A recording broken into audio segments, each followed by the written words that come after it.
morning, everyone. My name is Maria for WOW TV, and welcome to another episode of the Georgia Straight Weekly. We are joined here today by the very well-known chief editor of the Georgia Straight, Charlie Smith. And this week's cover is featuring a lot of cinematic and movie-themed things. So, can you tell us a little bit about this? Thanks for inviting me on, Maria, and I have to laugh at the term well-known. It's better than notorious. This cover here, this is Jason Dowsdell, and he is a major special effects person in Vancouver. And Mr. Dowsdell has been involved in numerous movies, including the recent Spider-Man film. And Vancouver is really becoming a center for special effects, and particularly the CGI, the computer-generated graphics. So a lot of the major movies that are made that you see in the theaters do have that work, and it comes out of Vancouver. So our movies editor, Adrian Mack, decided to do a cover story. So some of the references here, you can see here that's Spider-Man, but these are helicopters, which are references to District 9, which was made by a filmmaker who came out of the Vancouver Film School, actually, and it was nominated for an Oscar. But others as well, like The Life of Pi, which is won the Academy Award for special effects. That was the work there was also done in Vancouver. And the one Godzilla movie, the one that came out? Godzilla as well. So you've got major filmmakers, major directors and studios who are contacting people in Vancouver to do this work. So I found that to be quite a fascinating story that Adrian Mack did for us. Definitely gives us the North Hollywood name, right? Yeah. And then another story that I did this week was dealing with Cineplex Entertainment, which is the biggest exhibitor in Canada, and it's a real success story, actually. While a lot of the theater companies have run into hard times, Cineplex keeps growing and at an astronomical rate. So its revenues in the last year exceeded $1 billion, and it just continues rolling along. Wow, that's true. So Cineplex is getting very big, and they're very successful. Are they taking over a lot of local theaters and local entertainment in Vancouver? Yes. What happened in 2010 was Cineplex took over the International Village. That's the Tinseltown Mall, at the Stadium SkyTrain station. So they took over the operation of those theaters from a U.S. company called Cinemark. But this actually goes back many years. What happened was we used to have two big players. One was called Cineplex Odeon, and the other was called Famous Players. So they used to fight it out in Vancouver. You had the Capital 6 Theatre, which was Famous Players on one side of Granville. You had the Granville 7 on the other side, which was Cineplex Odeon. And that 800 block of Granville Street was like Movie Central in Vancouver. Well, what happened was Famous Players decided to build a new theater, which is now the Scotiabank Theater on Burrard. But then Cineplex and Famous Players merged, and the government said to this larger entity that you can't own all the theaters, you have to sell some of them. So it decided to sell the Granville 7, which then came under the control of a company called Landmark, which is from back east. So Landmark operates, they're not a huge player in this market, but they do the Esplanade in North Vancouver, a multiplex at the New Westminster SkyTrain station, a new one, and they were doing the Granville 7. But they couldn't make a go of the Granville 7. Scotiabank is getting all the business, which is Cineplex. So the Granville 7 shut down, which was actually a big loss in Vancouver for the film festivals, because that was kind of ground zero for the Vancouver International Film Festival. But meanwhile, Cineplex has now taken over, and I interviewed the CEO, Ellis Jacob. It's taken over the Fifth Avenue Cinema, there's a company called Festival Cinemas, Leonard Shine, Fifth Avenue Park Theater. So those two are now there. They're building a multiplex at Marine Gateway at the Cambie and Marine Drive, which is near the Canada Line station there. And that will be 11 theaters, including 3 of these VIP cinemas. And they've been putting these VIP cinemas in, like at Coquitlam, Silver City. So it's a big operation, but they're doing a bunch of other things as well. And can you elaborate on the other things they're doing as well, besides movie, film, and food? Well, one of the things Ellis Jacob told me was when the company went public 11 years ago, it had 3,000 employees in Canada. Now it has 11,000 employees. Wow. That's big growth. Yeah. And it also took over 24 more theaters that were in Atlantic Canada last year as well, which were landmark cinemas.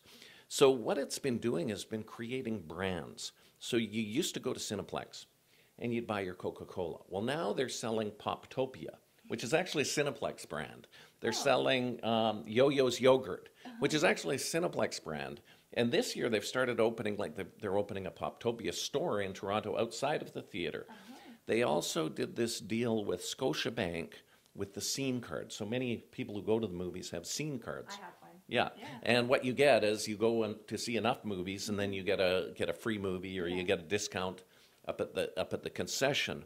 And this is a loyalty program, and then they can approach you and email you with information.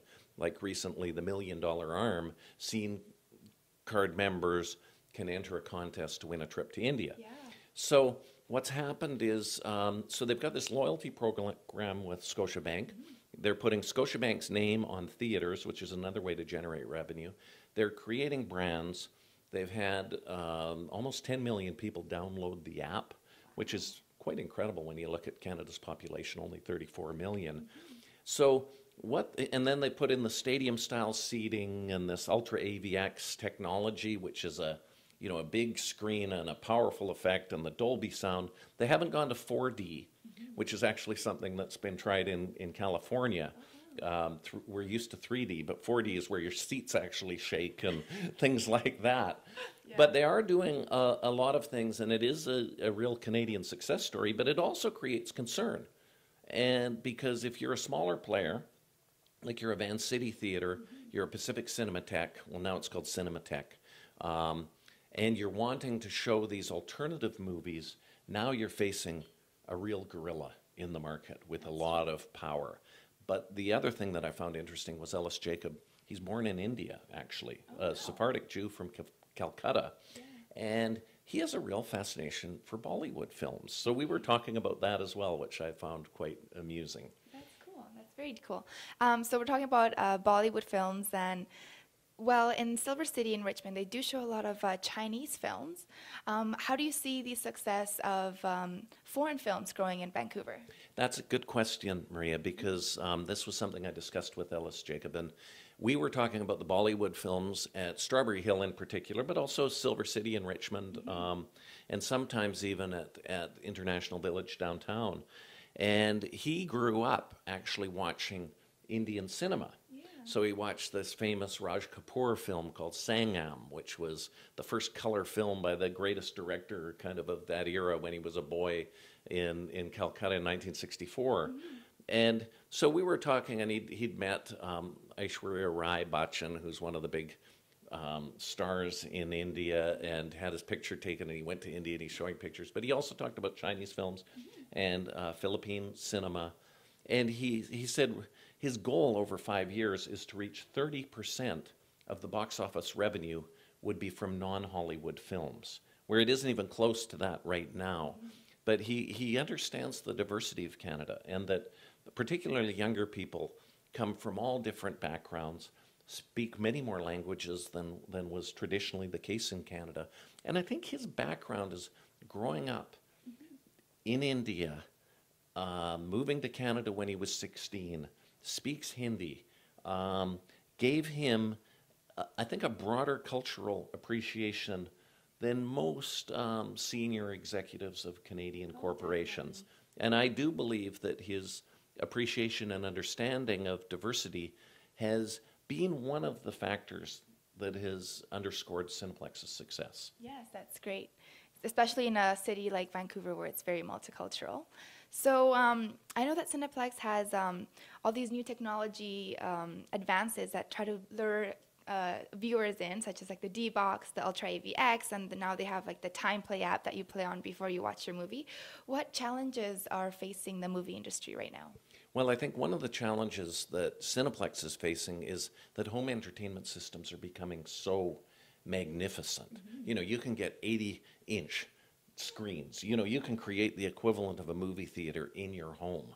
And I think for certain types of moviegoers, that presents a challenge. I think the other issue that Cineplex has noticed is the baby boomers are going to movies in great numbers, and there's huge numbers of baby boomers. So the problem is Hollywood is not providing enough movies to meet that kind of audience. Oh, very interesting. And so he's noticing films like, let's say, Julie and Juliet, or you know, more adult-oriented, maybe a Woody Allen film, is attracting large audiences, but there's not enough of them. And part of it is Hollywood is making movies that can sell abroad as well, because they're looking at the international box office. So you do an Iron Man 3, you're going to have really good prospects of generating lots of revenue in China, in India, in maybe in the Arab world, maybe in Africa.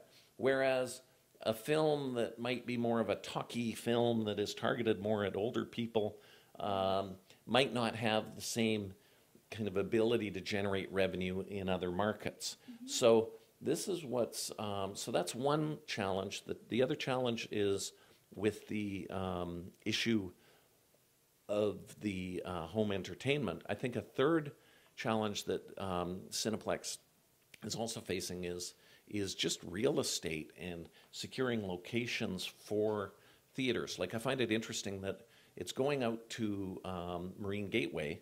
The land is cheaper there. Yeah. It's very expensive, and we've noticed this with the disappearing venues in the city of Vancouver where real estate costs are so high. A theater needs, you know, he told me 30,000 to 50,000 square feet.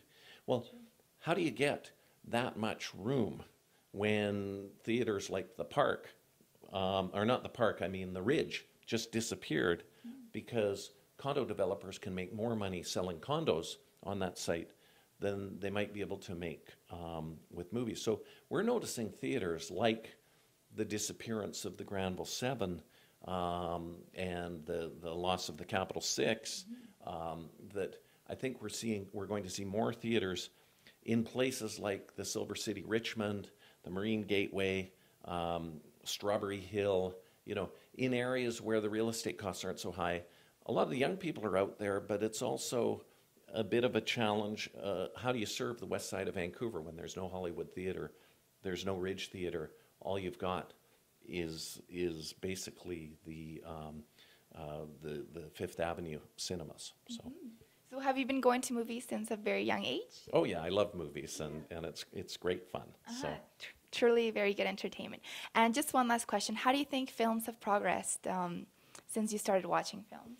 Well, I found that I think I'm getting more interested in international cinema, including the Bollywood films, actually. So I've seen 2 states. I went and saw, you know, Doom 3. But I also find the European cinema is very interesting. And I think Hollywood, they still make some good films, but I think they're doing a little bit too much lowest common denominator for my tastes, and I would prefer to see them aim a little higher, like it did in the 1970s when you'd see films like Network or All the President's Men or Chinatown, that these were sophisticated, challenging movies that engaged you not only emotionally but intellectually. That's right. Okay, thank you so much for sharing all your expertise and what you've learned this week on the movie Illusions and Cineplex. So thank you so much for watching this episode of the Georgia Straight. Don't forget to pick up your local copy of the Georgia Straight newspaper or visit them online at www.straight.com. Thanks for watching.